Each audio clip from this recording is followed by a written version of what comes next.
Abra sua Bíblia comigo no livro de 1 Tessalonicenses, o capítulo 5. Vamos ler apenas o verso 24. Fiel é o que vos chama, o qual também o fará. Amém? Feche seus olhos aí mais uma vez. Pai, no nome de Jesus.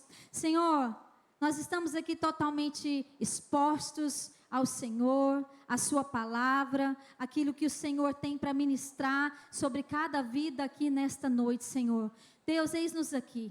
Faça aquilo que o Senhor tem para fazer, aquilo que o Senhor quiser fazer em nós, Senhor. Que a tua palavra, Senhor, encontre espaço no nosso coração. Toma nossa mente agora, ó Pai. Ó Deus, cativa o governo do teu Espírito Santo, que toda distração, ó Deus, que tudo aquilo que vier para roubar a palavra semeada, Senhor, em nome de Jesus, eu declaro que fique daquelas portas para fora, Pai. Em nome de Jesus, Senhor, que nós possamos receber a porção que o Senhor tem para nós nesta noite, que nós possamos ser edificados, ser confrontados, se preciso for, pela tua palavra, Senhor, sermos curados, sermos restaurados, ó Pai, em nome de Jesus, para que possamos viver, ó Deus, tudo aquilo que o Senhor tem reservado para cada um de nós, ó Pai, em nome de Jesus.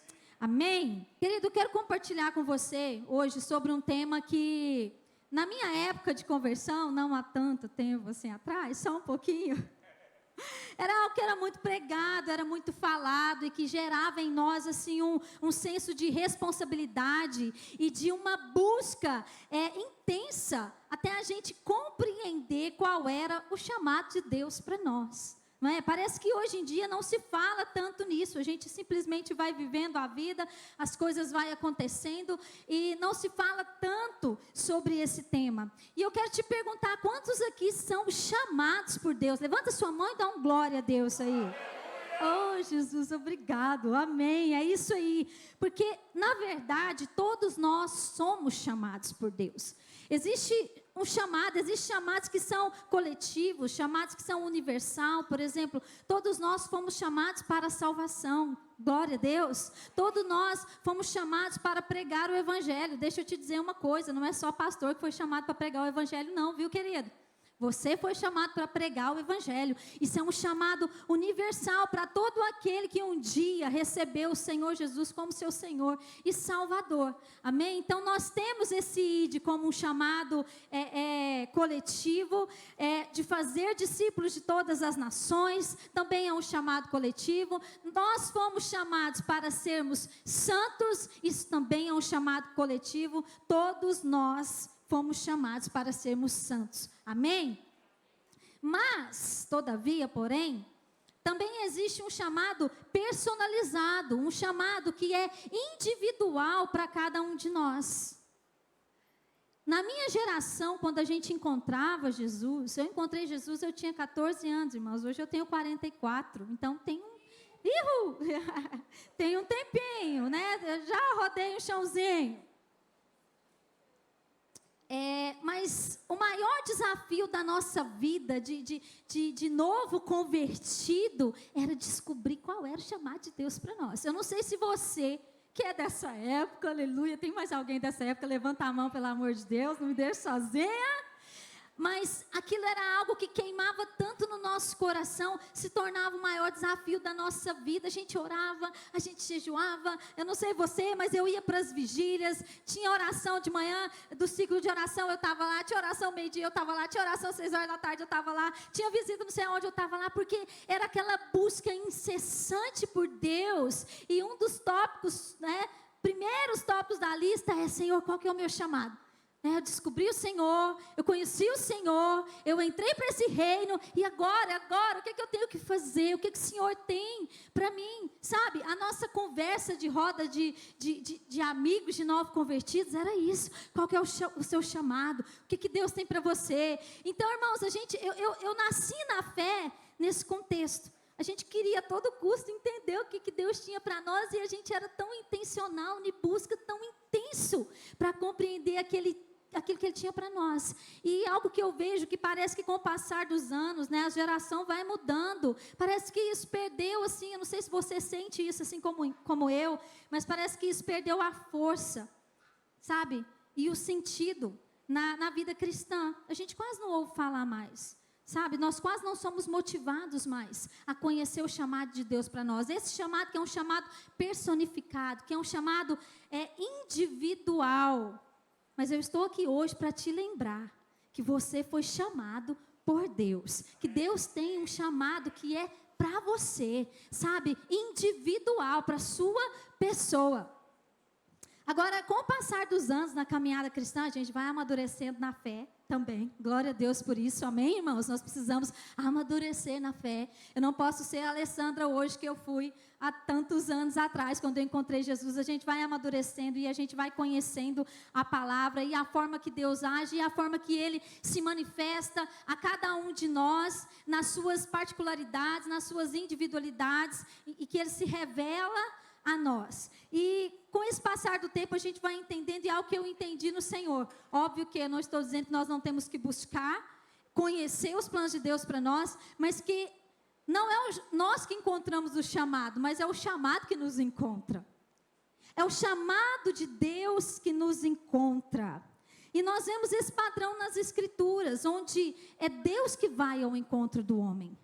É Deus que vem ao nosso encontro. E eu repito, eu não estou aqui dizendo que você, que eu não temos que buscar conhecer o que Deus tem para nós. Mas existe um momento pontual da nossa vida, da nossa história, sabe? Nesse tempo que nós vivemos aqui, existe um momento pontual onde Deus se revela a nós, onde Ele revela o chamado dEle para nós. E aí a gente vê um padrão nas Escrituras. Por exemplo, em Gênesis 12:1, nós vemos que Abraão, ele estava vivendo a vida dele normalmente, como qualquer um de nós aqui, na sua época, na sua geração, com as suas preocupações do seu dia a dia. E então, quem vai ao encontro de Abraão? O Senhor. O Senhor vai ao encontro dele e diz: olha, sai da tua terra, da tua parentela e da casa de teu pai, e vai para o lugar que eu te mostrarei. De ti farei uma grande nação, te abençoarei, te engrandecerei o teu nome, sê tu uma bênção. Então, Deus foi ao encontro de Abraão. Deus revelou a Abraão, manifestou a Abraão o chamado que ele tinha personificado para a vida dele. E aí você vê outros nas Escrituras. Eu podia passar aqui a noite falando, citando personagens bíblicos, mas eu quero citar esses que são personagens assim, que são realmente vultos do Velho Testamento. Moisés, aqui todo mundo, eu espero, conheça a história de Moisés. Se você não conhece, lê o livro de Êxodo, que você vai conhecer a forma que o Senhor trouxe Moisés, o contexto que o Senhor trouxe Moisés à existência. Eles eram escravos no Egito e ele nasceu ali, né, debaixo daquela escravidão, daquele jugo, e ele cresce ali como filho da filha de Faraó. Deus leva ele para esse lugar, e então ele sai do Egito fugindo, porque no meio dessa jornada aí ele comete um erro, assassina um egípcio, ele precisa fugir de lá, e vai então para Midian, e lá ele casa, ele está lá vivendo a vida dele, tranquilo, com a família dele, com os filhos dele, e estava tudo certo, até um dia uma ovelhinha fugiu, e ele foi atrás dessa ovelha, e lá em cima daquele monte, o Senhor se manifesta a ele, através de uma sarça ardente, e ali o Senhor o chama, ele diz: olha, eu sou o Deus de teu pai, Êxodo capítulo 3, versículo 6, o Deus de Abraão, o Deus de Isaque e o Deus de Jacó. Moisés escondeu o rosto porque temeu olhar para Deus. Disse ainda o Senhor: certamente vi a aflição do meu povo que está no Egito, e ouvi o seu clamor por causa dos seus exatores. Conheço-lhe o sofrimento. O verso 10 diz assim: vem agora e eu te enviarei a Faraó para que tires o meu povo do Egito. Percebe? Moisés estava lá, irmãos, vivendo a vida dele, pastoreando as ovelhinhas ali do sogro dele, com a sua família, e o Senhor então se manifesta a ele ali o chamado que ele tinha para a vida dele. E aí a gente vai para outros, que eu vou citar mais um, que é Jeremias, quando Jeremias foi chamado. Jeremias, no capítulo 1, no verso 4, diz assim: veio a mim a palavra do Senhor dizendo: antes que eu te formasse no ventre materno, eu te conheci. E antes que saísse da madre, eu te consagrei e te constituí profeta às... e te constituir profeta às nações. Eu quero repetir, antes que te formasse no ventre materno, eu te conheci. Antes que saísse da madre, eu te consagrei. Isso nos mostra que o chamado de Deus, ele está atrelado a nós, ainda antes de nós nascermos, percebe? Nós não somos chamados porque nós nascemos, mas nós nascemos porque nós somos chamados. Existe uma diferença. Você não é chamado porque Deus te achou por aí perambulando, desocupado na vida, até porque Deus nos chama desocupado. Mas você é chamado ainda antes de você nascer. Nós nascemos porque somos chamados. O Salmo 139, eu amo esse salmo, é o salmo do meu coração. Verso 16 diz assim: os teus olhos me viram a substância ainda informe, e no teu livro foram escritos todos os meus dias. Cada um deles, escrito é determinado, quando nenhum deles ainda havia. Irmãos, isso é grande demais, irmãos. A mente da gente não consegue captar a mensagem dessa palavra. Sabe, Deus, Ele já escreveu, Ele já determinou todos os nossos dias antes, quando nenhum deles ainda havia, antes de você estar, eu estar no ventre da minha mãe, entende? Deus nos chamou ainda antes do óvulo da nossa mãe fecundar. Ele escreveu a nossa história, Ele determinou o nosso destino. Todos os nossos dias foram escritos e determinados por Ele. A voz de Deus ecoou pela eternidade o seu nome, querido. Você entende isso? Ainda antes de você existir, ainda antes de você ser fecundado no ventre da sua mãe, a voz de Deus já ecoou o seu nome pela eternidade. Então isso significa que você não é um acidente. Você não é fruto de um aborto mal sucedido. Você não é fruto da cartelinha de anticoncepcional ter falhado. Você entende o que é isso? Você foi chamado por Deus ainda antes de ser concebido no ventre da sua mãe. Irmãos, isso é privilégio. Isso é privilégio. Sabe, porque às vezes a gente não entende, a gente acha que nasceu por acaso, a gente não entende o nosso propósito, a gente não entende o chamado, a gente acha que foi a história que nos passaram, que foi um aborto mal sucedido, que foi uma falha no processo, porque você não era esperado pelos seus pais, mas você era esperado por Deus, porque Ele te chamou ainda antes de você ser. Ainda antes de você existir, a voz de Deus já ecoou o seu nome, o nosso nome, pela eternidade. Então, a ideia de que fomos nós que escolhemos o Senhor é uma ideia errônea, porque a Bíblia contraria isso. Não fomos nós que escolhemos o Senhor, foi o Senhor que nos escolheu. Ele disse: não foste vós que me escolhestes, mas eu vos escolhi. Então Ele nos chamou, Ele nos nomeou, Ele nos escolheu. Posso ouvir um amém? Aí você pode dizer: mas pastora, eu não me sinto assim. Eu não me acho capaz. Eu não me sinto preparado. Quem sou eu na fila do pão? Eu quero te dizer que eu também não. Eu também não. Não me sinto capaz. Não me sinto preparado. Mas enfim, Ele decidiu me escolher. O que eu posso fazer? Você entende, querido? E não foi exatamente o que esses homens disseram diante do chamado. O que foi? Não foi o que Moisés disse diante da grandeza do chamado: Senhor, eu não estou pronto. Eu sou homem, o quê? Pesado de lábios. A minha oratória é muito ruim. A minha comunicação é muito ruim. Como é que o Senhor vai me enviar numa missão que eu não tenho a capacidade e as habilidades para cumprir essa missão? Não foi isso que ele disse? Abraão, quando Deus promete a ele um filho e faz promessas, o que ele diz? Eu já sou velho demais. Já passou da hora. Eu não tenho mais forças, nem para fazer um menino. Eu não tenho mais vigor. Eu não tenho perspectivas. Não foi o que Jeremias disse?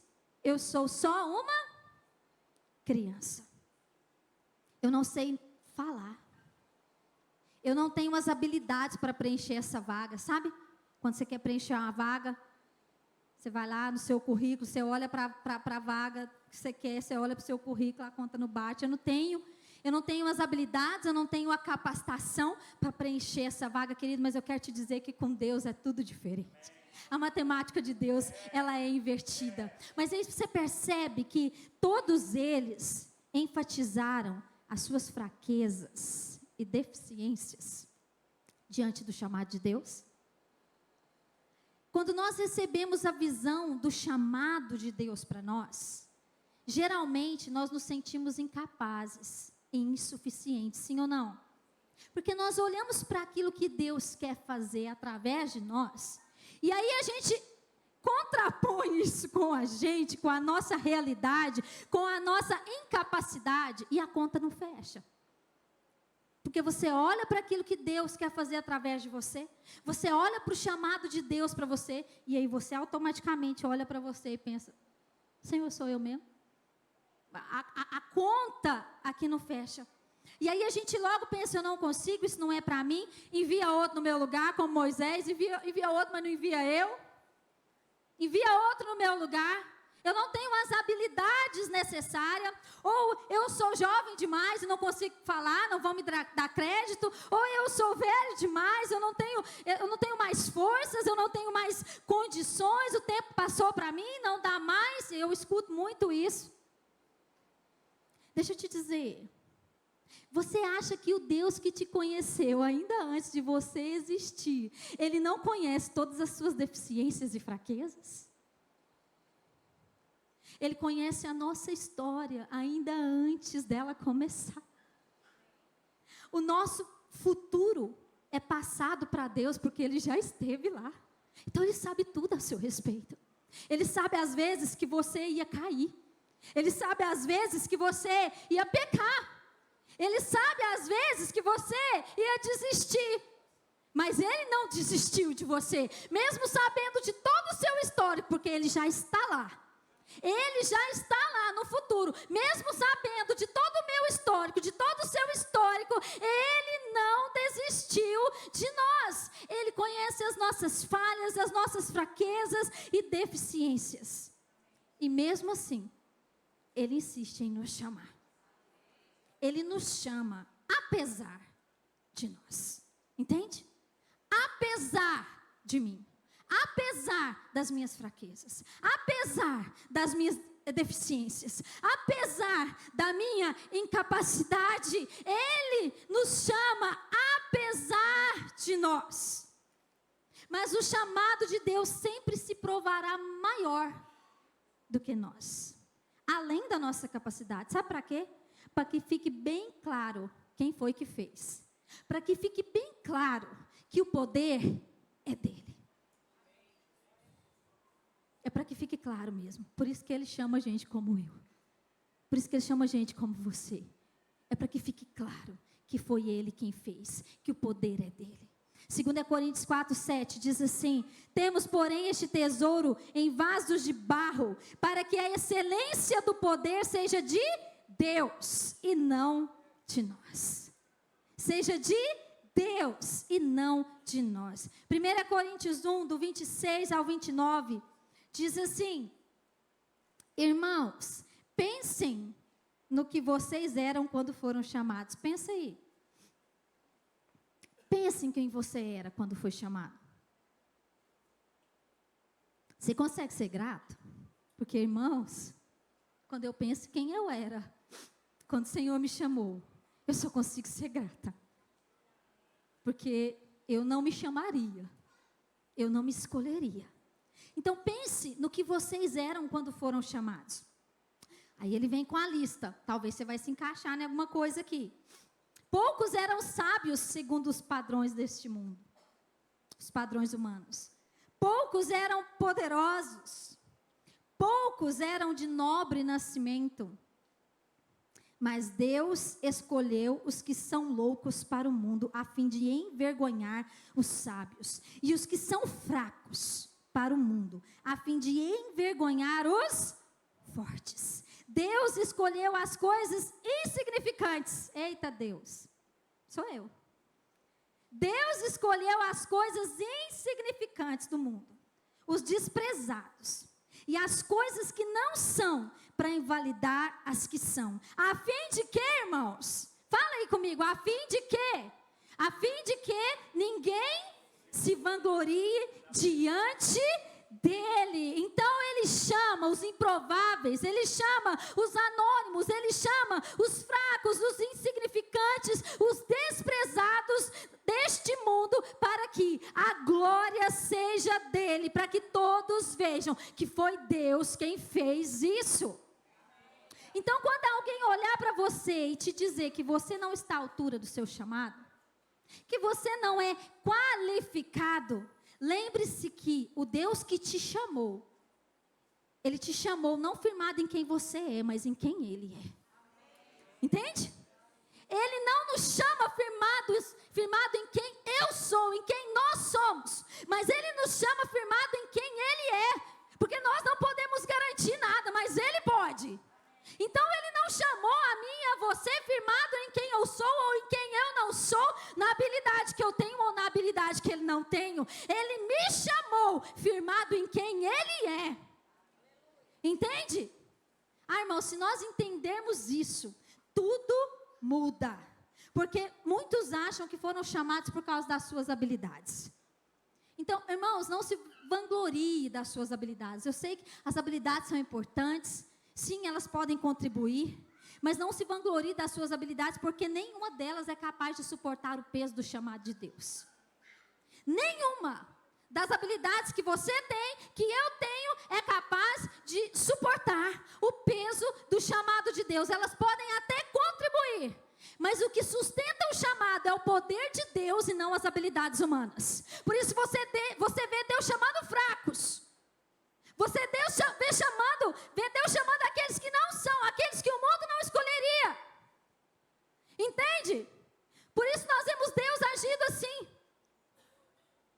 Não é as nossas habilidades que sustentam o chamado, mas é o poder de Deus que sustenta. Só Deus pode sustentar aquilo que Ele promove.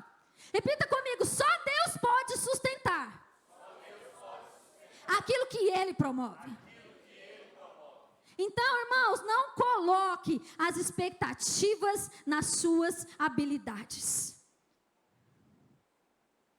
Porque nós estamos na lista do texto que eu li lá atrás. Dos desprezíveis, dos fracos, dos loucos, dos que não são, para que a glória seja dele e não nossa. É Ele, é por Ele, é para Ele. Amém? E o chamado, ele vai nos encontrar, quer eu queira ou não, ele vai nos encontrar.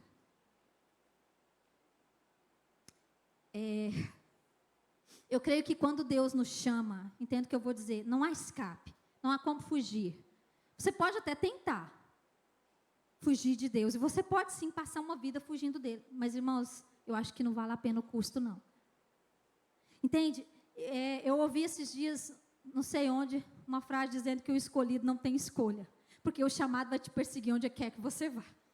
Você pode tentar fugir dele. Aí a gente tem o exemplo de Jonas, quando foi chamado por Deus para pregar para Nínive, porque Deus queria salvar aquele povo, que era um povo mau, e Jonas se negou a todo custo, e Jonas nem deu desculpas, como os outros deram. Ele não deu desculpa não, ele capou o gato. Ele entrou, ele foi para o oposto do lugar que Deus enviou ele para Nínive, ele foi para o outro lado, ele foi para Tarso. Ele fugiu, ou pelo menos ele pensou que estava fugindo de Deus, do chamado de Deus. Mas Deus o encontrou no meio do caminho. Fala para a pessoa que está ao seu lado, Deus vai te encontrar no meio do caminho. Não adianta você tentar fugir de Deus e do chamado de Deus. Deus encontrou ele no meio do caminho, dormindo. E aí, eu não vou ler o texto, mas você vê que Deus manda a tempestade sobre aquela embarcação de um jeito que estava quase afundando. Mas Jonas continuou dormindo. Jonas é lançado no meio do mar, bravo, furioso, mas ele continuou irredutível. Deus enviou um grande peixe e levou ele para um retiro de 3 dias na barriga do peixe para dar tempo dele pensar. Para dar tempo dele absorver a ideia. E ele só saiu de lá, irmãos, porque ele entendeu. Ele só saiu de lá, porque ele entendeu que ele não podia fugir do chamado de Deus. Aí, tem gente que Deus já mandou tempestade, tem gente que está no meio do olho do furacão, tem gente que o peixe já engoliu e continua resistindo ao chamado de Deus. Deixa eu te dizer, você vai morar na barriga do peixe. Entende? Porque não dá você dizer não para Deus. O custo de dizer não para Deus é muito maior do que o custo de você perder tudo por Ele. Então tem gente que vive na barriga do peixe, no meio da tempestade, porque Deus já enviou tudo, sacode para cá, sacode para lá, sinais, e a pessoa não vê. Ou a pessoa está claramente como Jonas, fugindo, e resiste o chamado de Deus. Entende? Então, não seja morador da barriga do peixe, irmãos. Deus tem coisa melhor para você. E o segundo ponto, depois que o chamado nos encontra, é só coisa boa que eu tenho para dizer para você hoje, amém? Amém. Fala assim, eu recebo. Tá, é agora que eu vou te falar o que é, então você já recebeu. Segunda coisa, depois que o chamado nos encontra, o chamado nos esmaga. Mas e a tempestade, o peixe e tudo mais, já não era o chamado nos esmagando, não, era nós dando trabalho para Deus. Para entender o que Ele tem para nós. Para entender que Ele nos chamou, que Ele nos comissionou. Que Ele nos escolheu ainda antes de nós nascermos. Isso é nós dando trabalho para Deus. Porque esse processo começa depois do nosso sim. Depois que Ele tem o nosso sim. Então, o chamado nos esmaga. E essa é a notícia que a gente não gosta de ouvir. A gente não quer ouvir, porque a gente quer sombra e água fresca, né, não, irmãos? Ninguém quer sofrer. Mas o chamado, ele nos esmaga. Todos aqueles que são chamados por Deus, são submetidos a um processo onde nós seremos provados, esticados, esmagados por Ele. E só se vive o chamado, como dizem uma frase clichê, quem suporta o processo. Só se vive o chamado quem suporta o processo. Abraão teve que deixar a sua família, os seus familiares, a sua casa e ir rumo a uma terra que ele nem sabia onde que era, um lugar que ele não sabia para onde que era. E durante a jornada, ele teve que enfrentar muitos desafios e grandes renúncias. Sendo a maior delas, oferecer o seu filho em sacrifício a Deus. E aí você vê o filho que Deus prometeu a Abraão, lá no texto que nós lemos, lá no início da jornada dele. Que Deus prometeu a ele que faria dele uma grande nação, através da sua descendência, né, do seu filho, que seria Isaac. E aqui você vê Deus pedindo Isaac a Abraão. O filho que Deus prometeu que faria dele uma grande nação. Agora o próprio Deus pede ele de volta. Está no capítulo 22, 2 de Gênesis, que diz assim: acrescentou Deus: toma teu filho, teu único filho, Isaque, a quem amas, e vai-te à terra de Moriá, oferece-o ali em holocausto, sobre um dos montes que eu te mostrarei. E quando Abraão, irmãos, ele obedeceu ao Senhor, e quando ele estava já para consumar o ato, o anjo do Senhor brada do céu e impede ele de sacrificar o seu filho, e o anjo do Senhor diz a ele: agora eu sei que você teme a Deus, porque você não me negou o teu único filho. Então o chamado, ele vai testar o nosso nível de obediência e de entrega. Deus vai nos pedir aquilo que nós achamos que não somos capazes de entregar. É isso mesmo que Ele vai nos pedir. Aquilo que você acha que você não é capaz de entregar para Deus. Irmãos, todos nós temos um Isaac representativo aqui. Todos nós temos um Isaac. E Deus irá nos pedir ele. Quando Ele fala com Abraão, Ele diz: pega Isaac a quem amas. O que é aquilo que você ama mais do que ele? É aquilo que Ele vai te pedir. Pega Isaac a quem amas. Então, todos nós temos um Isaac a quem nós amamos, a quem nós nos apegamos, a quem nós colocamos as nossas expectativas. Mas Deus vai pedir o seu Isaac. Isaac era a expectativa de futuro de Abraão, porque ele carregava a promessa. Não é o que Deus diz para ele: em Isaac será chamada tua geração. Ele não diz em Abraão, ele diz em Isaac será chamada tua descendência. Quando Deus pede Isaac, ele pede a expectativa de futuro de Abraão. Você entende isso? Era como se Deus estivesse matando a promessa que ele mesmo fez. A expectativa de futuro de Abraão, que já era velho, era que em Isaac a promessa de Deus se cumpriria. Então, quando Deus pede Isaac a Abraão, Deus está pedindo a expectativa de futuro de Abraão. E para que Abraão cumprisse o seu chamado, ele precisou provar que a expectativa dele não estava na promessa, mas no Deus que o chamou e que fez a ele promessas. Entende, irmãos? Então, a nossa expectativa de futuro não pode estar nas promessas que Deus nos fez, mas no Deus que te fez a promessa, no Deus que te chamou. Amém? E não somos nós que decidimos o que nós vamos oferecer em sacrifício no altar de Deus. Não é você que escolhe, não sou eu. Não somos nós que decidimos, que determinamos. É Ele quem determina aquilo que nós precisamos entregar.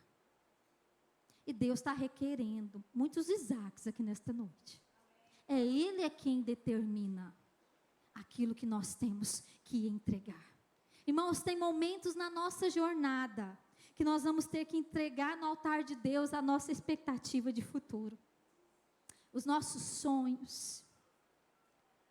E crer, assim como Abraão creu, a gente vê isso lá em Hebreus, que Deus poderia ressuscitar Isaac dos mortos, se fosse o caso. Entende?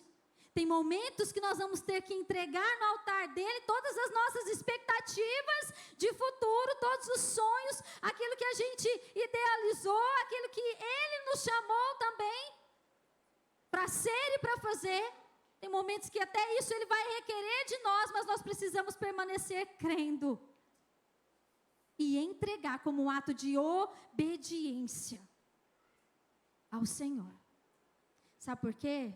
Porque Ele vai estar gerando em nós um caráter aprovado, para que então nós possamos corresponder à altura do chamado dEle para as nossas vidas.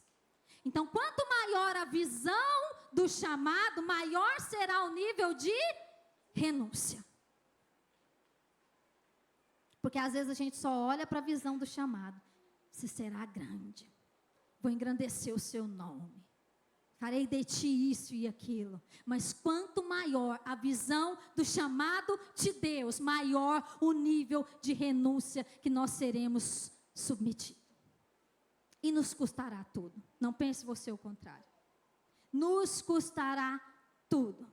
João 12, 24 diz assim: em verdade vos digo que se o grão de trigo caindo na terra não morrer, ele fica só.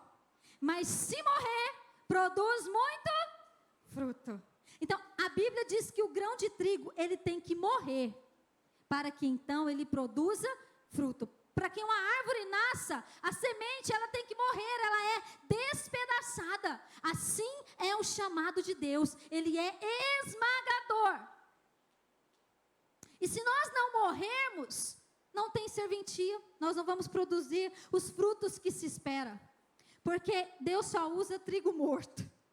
Porque trigo vivo tem vontade, trigo vivo se rebela, trigo vivo questiona, trigo vivo se envaidece, mas o grão de trigo ele tem que morrer. Ele tem que morrer para então produzir frutos. Quantos aqui querem viver o chamado de Deus? Então sabe que você tem que morrer para que você produza frutos. Quem quer morrer aqui? Levanta a mão. Olha, oh, Jesus. Glória a Deus, eu pensei que ninguém ia levantar a mão aqui. A maioria não quer morrer, irmãos. Por quê? Porque morrer implica em renúncias. Em você entregar aquilo que você não quer entregar no altar de Deus. Ninguém quer morrer. Porque a gente não quer renunciar. aquilo que nos custa, aquilo que nós amamos. Mas o grão de trigo tem que morrer, para que então produza frutos. A A.W. Tozer diz que quem mais Deus usa, mais Ele esmaga. E agora é a hora que você descobre que Deus quer te usar demais. Porque Ele está te esmagando demais. Porque Ele está te pressionando demais. Mas quem mais Deus usa, mais Ele esmaga. Então não reclame da prensa de Deus, porque ela está te habilitando para o próximo nível. Está doendo? Aguenta. Aguenta, porque ele sabe o seu limite. Ele sabe o nosso limite. Entende? Está doendo? Aguenta. Aguenta firme, porque Deus tem algo maior para você. E você só vai acessar esse lugar se você suportar o processo. Você só vai acessar o seu lugar se você se sujeitar em obediência e em entrega a Ele. Então Ele está nos habilitando, quanto mais Ele está nos espremendo, quanto mais Ele está nos pressionando, Ele está nos habilitando para o próximo nível. Então Ele vai nos esmagar até não restar nada de nós, irmãos. Até sair o azeite puro, o óleo puro. Ele vai nos pressionar. E nesse processo, nós vamos ser quebrados. O nosso orgulho vai ser esmagado.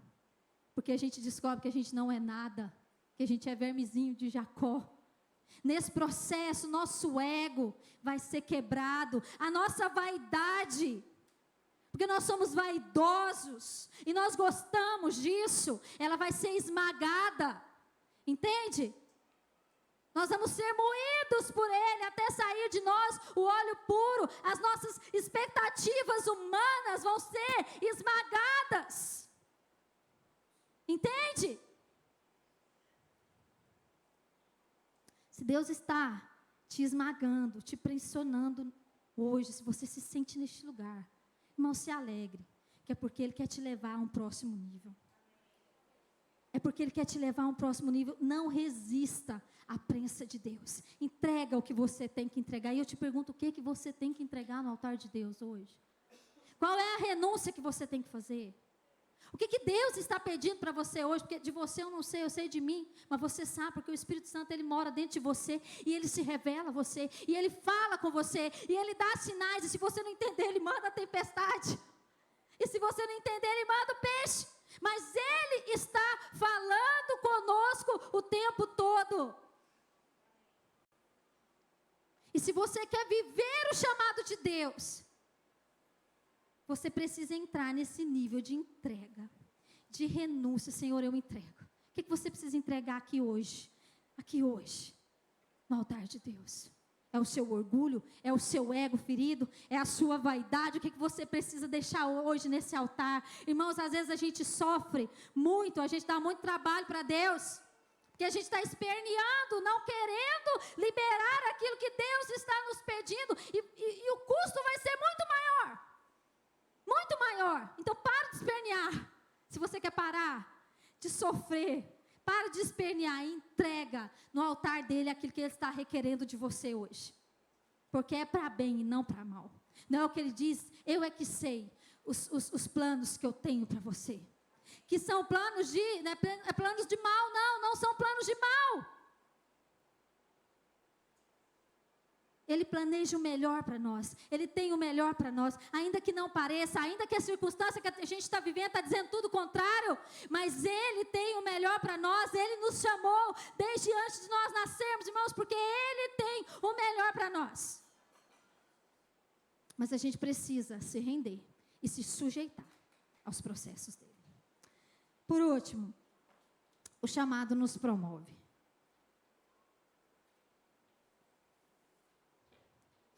Então, nós não precisamos nos autopromover, porque a promoção só vem depois da aprovação. Não adianta você querer ser promovido sem ser aprovado. Com Deus não funciona assim. Você só é promovido quando você é aprovado. Amém? Agora, aí vem as boas notícias, né? Porque tem muita gente buscando ser promovido por Deus, irmão, sem ser aprovado. Quer um lugar de destaque, de reconhecimento. Porque é isso que a gente vê no mundo hoje. Eu estou falando no mundo cristão. né? Quando a gente fala de promoção, todo mundo gosta, porque, de certa forma, nós criamos uma ideia, presta atenção, isso é ideia nossa, tá? Não é ideia de Deus, não. De certa forma, nós criamos uma ideia de que o chamado de Deus sempre nos conduzirá a um lugar de reconhecimento. Então, tipo assim, eu estou sofrendo aqui, porque ali eu vou sentar num trono e vou ser reconhecido. Entende? De certa forma, nós criamos essa ideia desse reconhecimento, porque a alma humana gosta disso, de ser promovida, de ser evidenciada. Entende? É como se fosse o ápice do chamado. Como se fosse a recompensa por todo o sofrimento. Entende, querido? É um atestado de vaidade diante do mundo. Olha aqui, ó. Tem sabor de mel. Minha vitória hoje tem sabor de mel. Você vai ter que me engolir. Entende, irmãos? É como se fosse isso, a ideia de promoção que foi criada ao longo dos anos, que eu não sei quem foi que criou ela, entende?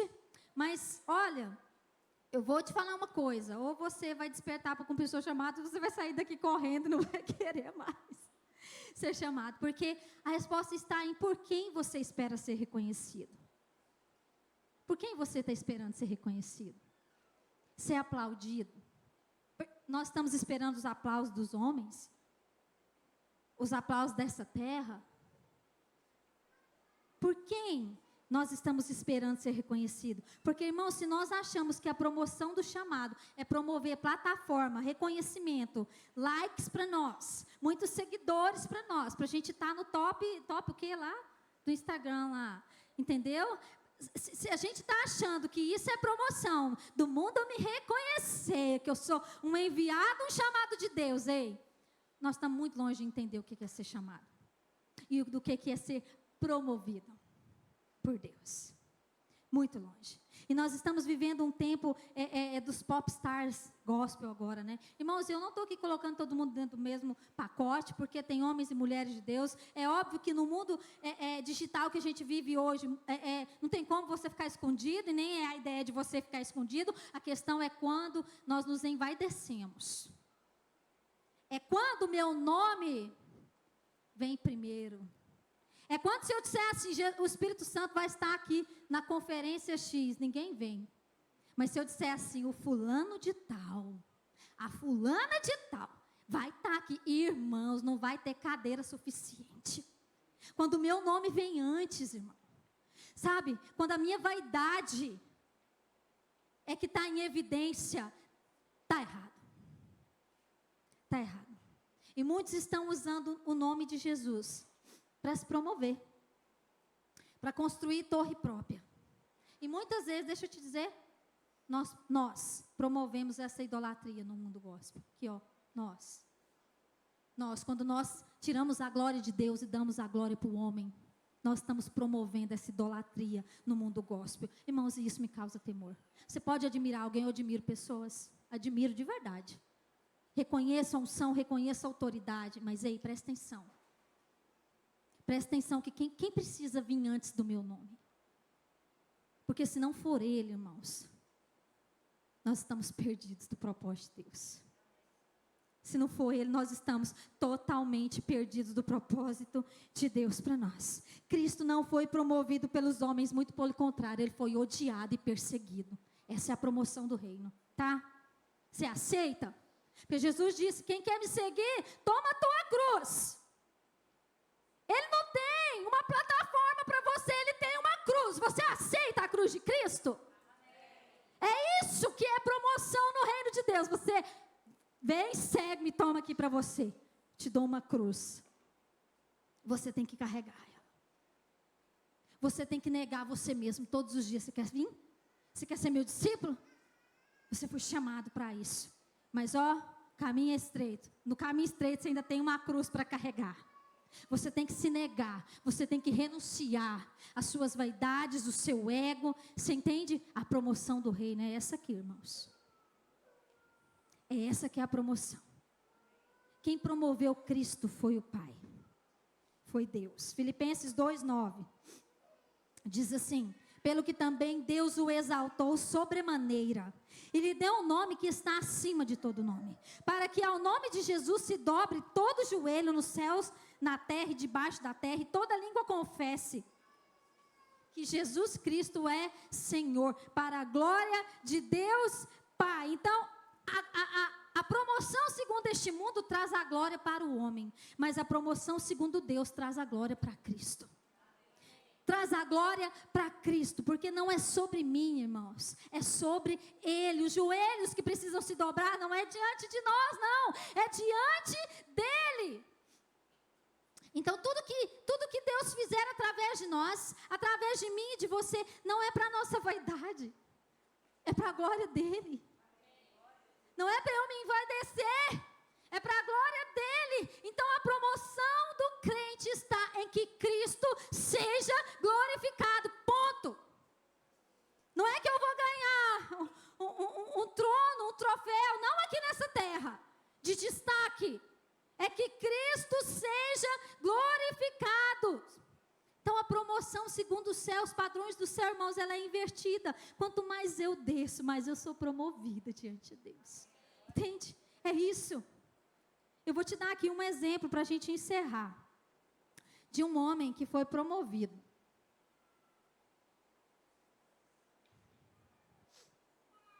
Primeira Coríntios 4:9. Ele foi promovido a apóstolo. E olha aqui, o combo da promoção. Porque a mim, me parece que Deus nos pôs a nós, os apóstolos, em último lugar. Fala comigo, último lugar. Como se fôssemos condenados à morte. Porque nos tornamos espetáculo ao mundo, tanto a anjos como a homens. Nós somos loucos por causa de Cristo e vós sábios em Cristo. Nós fracos e vós fortes. Vós nobres e nós desprezíveis. Até a presente hora nós sofremos fome, sede, nudez e somos esbofeteados. E não temos morada certa. E nos afadigamos trabalhando com as nossas próprias mãos. Quando somos injuriados, bendizemos. Quando perseguidos, suportamos. Quando caluniados, procuramos conciliação. Até agora temos chegado a ser considerados lixo do mundo. Escória de todos. Isso foi um homem que foi promovido pelo céu a apóstolo de Jesus Cristo. Ele não recebeu um tapete vermelho. Não. Isso é promoção segundo o reino. Eu te pergunto, alguma semelhança com o apostolado da nossa geração? Nenhuma. A maior promoção que nós podemos receber, irmãos, é completar a nossa carreira. E cumprir o nosso chamado. Essa é a promoção. Olha, irmãos, como esse homem, ele foi odiado pela terra. O apóstolo Paulo. Mas ele foi promovido pelo céu. 2 Timóteo 4:6. Ele está encerrando a promoção dele aqui na terra. E ele vai encerrar. Você acha que ele vai encerrar o quê? Com um salário aí, uma aposentadoria aqui na terra, altíssima. Ele está encerrando a carreira dele aqui na terra. A faca já estava ali no pescoço dele, para ele ser degolado. Ele estava sozinho em uma prisão. É a promoção do reino que ninguém quer. Porque essa geração quer status. Essa geração é vaidosa. Ele estava sozinho numa prisão. Ele disse: olha, todos me abandonaram no meu julgamento. Ele não tinha ninguém lá. Ninguém foi assistir o espetáculo da morte, do julgamento de Paulo. Estou sozinho aqui. E aí ele libera essa palavra que a gente gosta tanto. Mas eu quero te lembrar em que condições ela foi dita. Desse homem que foi promovido pelo céu e odiado pela terra. Ele diz: olha, quanto a mim, versículo 6 do capítulo 4, 2 Timóteo. Eu estou sendo já oferecido por libação. Sacrifício mesmo. E o tempo da minha partida é chegado. Irmãos, ele estava no corredor da morte. A promoção dele levou ele para lá.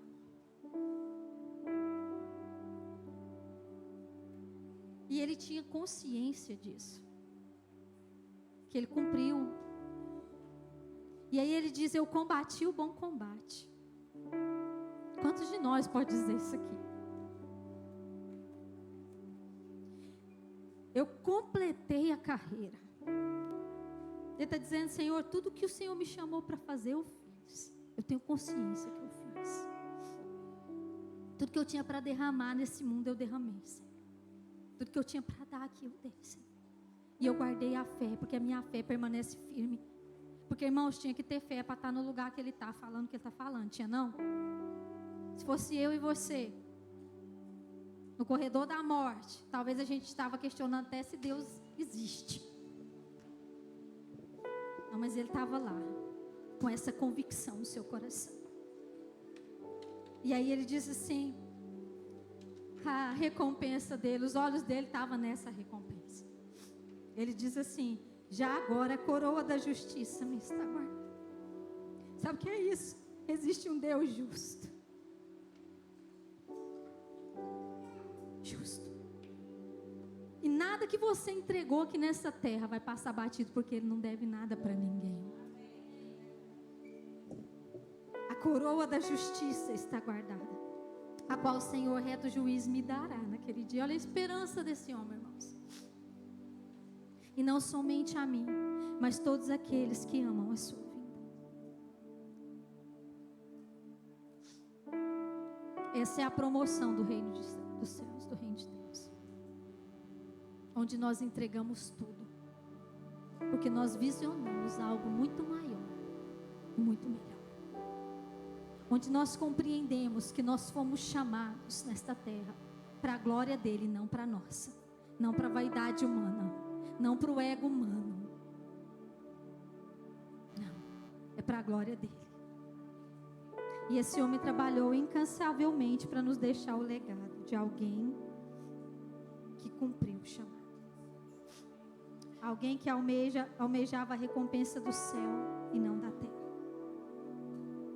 Então, fica de pé no seu lugar.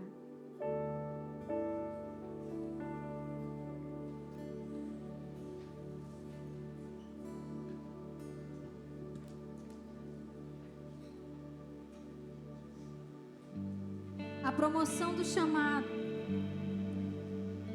não está em ser reconhecido por essa terra, irmãos, mas em completar a carreira que nos foi proposta. Pode não parecer, mas eu quero te despertar o chamado de Deus. Não é para você fugir, não. Eu só não estou floreando para você dizendo que é só flores. Eu só estou te mostrando o verdadeiro caminho daqueles que são chamados. Talvez, e glória a Deus por isso, se for o caso, você nunca vai receber um reconhecimento dessa terra. Mas, irmãos, o que importa é isso aqui. Isso é uma gota na eternidade. Eu não sei você, mas eu não quero a promoção dessa terra. Eu não estou interessada na promoção dessa terra. Não estou, irmãos. Eu quero ser conhecida no céu.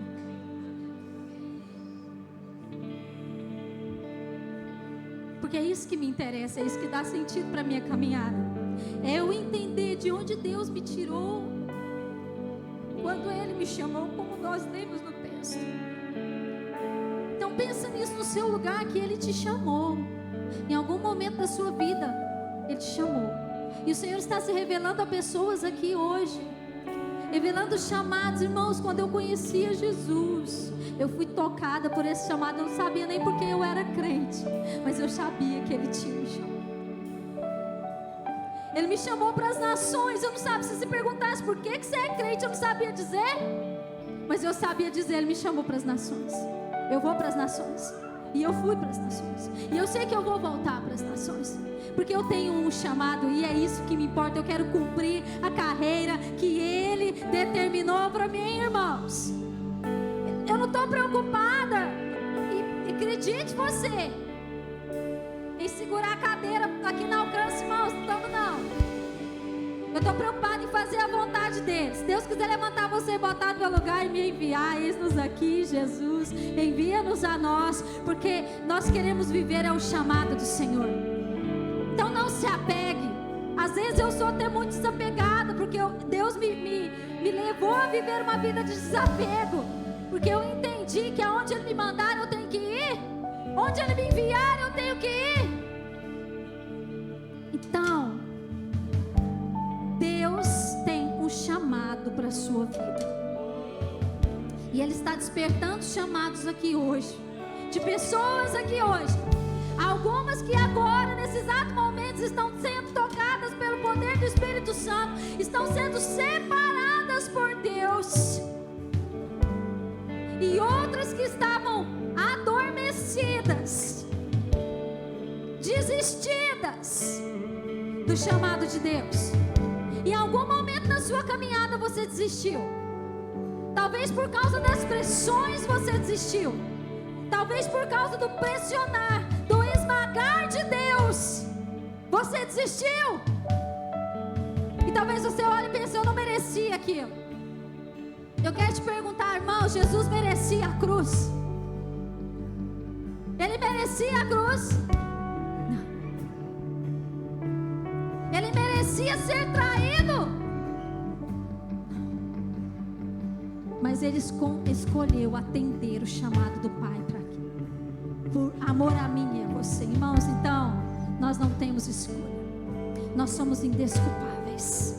Você pode escolher permanecer sem corresponder ao chamado. Você vai viver de tempestade em tempestade, porque esse chamado, ele vai te perseguir até o último dia da sua vida. Mas você pode escolher. Mas, irmãos, o preço não vale a pena. Não vale a pena.